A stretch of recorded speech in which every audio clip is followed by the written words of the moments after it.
We're at the Hollywood Rock Walk with Matthew Nelson, and welcome. Well, thank you. Thank you very much. What brings you out to the induction of Holland, Dozier, Holland today? Holland, Dozier, Holland. I mean, for me, I'm a songwriter. If there was any one thing that I really took joy in doing, it was writing and creating music. And people like Holland, Dozier, and Holland that have created such an amazing body of work that has touched so many people. For myself, at least as a songwriter, I'm just here basically to show my support for the love they've given the world. You know, for me, I've tried to do the same thing. Obviously, it pales in comparison to the contribution they've made, but I think that's what's remarkable about music is we always keep trying, we keep aspiring, and I don't think anybody will ever achieve the same type of success they have, and it's just the way of the world now. They're miracles. They're living miracles, living legends. So that's why I'm here. It seems bangs, and one of you didn't. That's true. But I don't know which one. I had the bangs. You had the bangs. Yeah. Okay. Okay, tape's rolling. All right. Oh, sorry. That's okay. So should I tell you why I'm here at the Hollywood Rock Walk induction for Holland, Dozier, and Holland? Sure. Okay.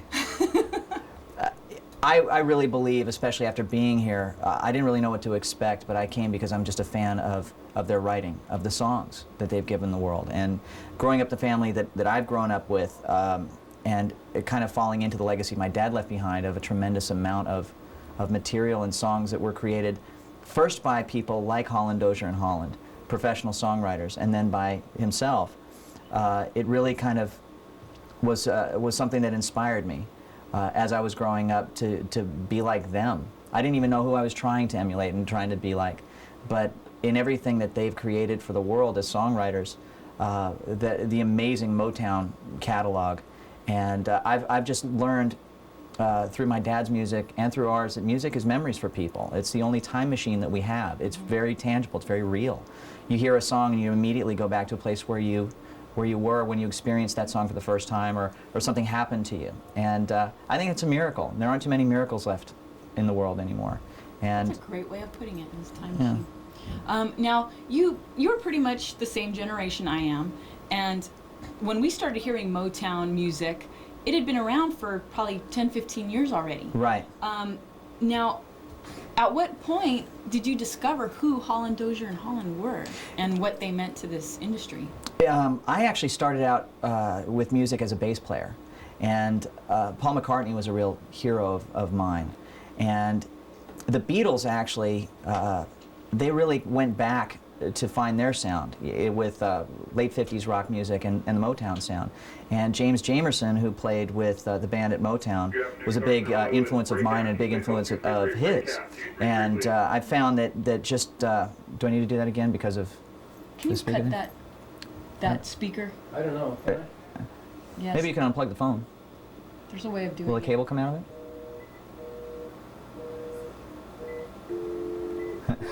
it? You could call 976. That's what we'll do. We'll just Unplug it.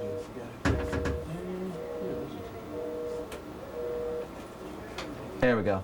It was Oh. pretty. Go ahead. Okay, I'll make this quick. Tape's still rolling. Okay, good. I kind of fell into Holland, Dozier, and Holland through by way of the Beatles. Paul McCartney was a big influence of mine as a bass player when I was growing up, and he was obviously a big fan of the Motown thing. The Beatles were, just in general. They covered so many songs from that catalog, and I really didn't know who I was really into, but the songs were miracles. They really were. And if you listen to them now, I think that's the great thing about music that they've created, or some of my favorites, is you listen to them now and they're just as fresh and exciting as they were back then. There's no stale factor. Timeless. They really are timeless, and especially with the way the world is right now. I'll be honest with you, we are of the same generation, and when we were growing up, I think the reality factor with music was still there, but it was kind of breathing its last gasp, really. And now it just seems so vacuous. You know, there's nothing real. Mm-hmm. People are cutting and pasting music together. You can go buy a CD that has stuff already created, and you make a song. You know, everybody's calling themselves a producer. These guys really did it. They started from an idea, and there was no technology. And they made something and delivered them by way of artists that created magical memories for people that I know if I'm ever lucky enough to have kids, they're going to be listening to Holland, Dozier, Holland. Well, you just brought up a good point about technology. You know, nowadays with the way technology has evolved and everything is faster and quicker and more crisp and clean and things like that, do you think that technology evolving in the way it has taken away from the creative artistry of it? Well, absolutely, and I'll say this. I actually was making my first record, and somebody that I really looked up to, had been in the business a long time, just like these people have, said something to me that it really changed my life.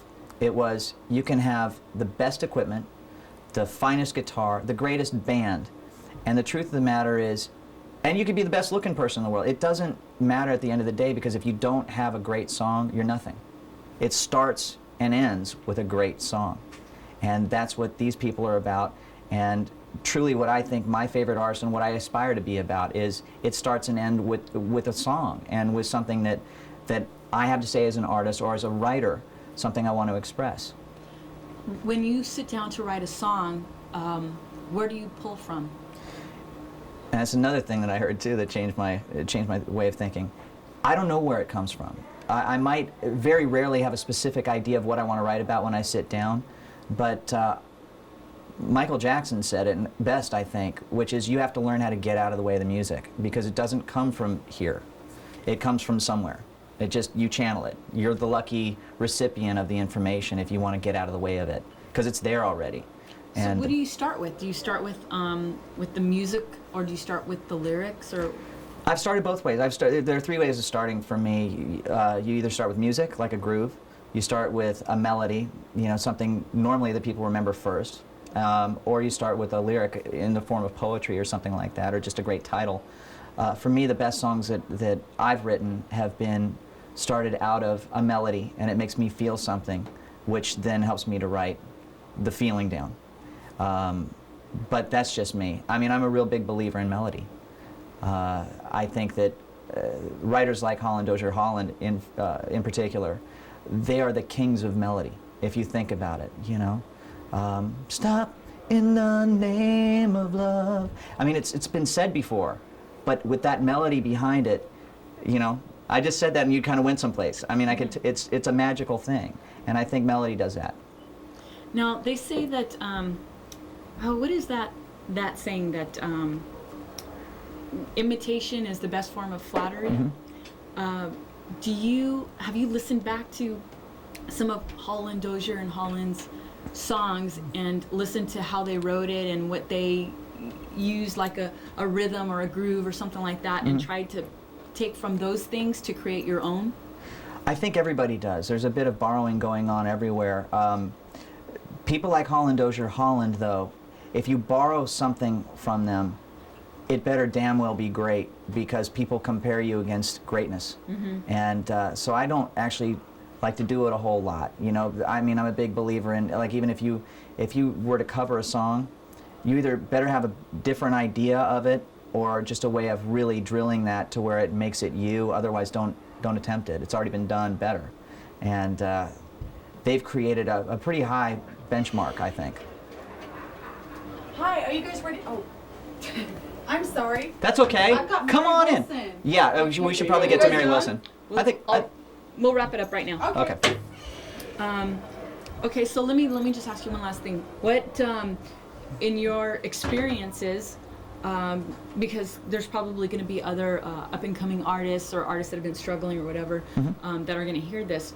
In your experiences, what kind of advice can you give to people that are learning to be great songwriters or great musicians? My dad gave me some great advice, and he was a legend. And I think it applies to life as well as especially to music, which was believe in what you're doing and keep doing it. It really has to do with integrity and persistence. And I thought it was a cop-out when I used to get song advice from him. He's like, oh, believe in what you're doing and keep doing it. Now I know what he meant. You do get better by pursuing your dream and not giving up. And I think that you just have to keep writing. You have to keep writing. It's all there. Stuff is there to be created. I think the best stuff the world has ever seen has yet to be created. Even though people say that it's already been done before, it hasn't. It's just been done for that time. And as we grow, there are a whole bunch of new influences, and it's a songwriter's job to deliver that to the world. So just keep doing Isn't it. that amazing how we get wiser as we get older? Yeah, and isn't it amazing how we get older as we get wiser? Well, thank you. Thanks. It was great having you here. Thank you.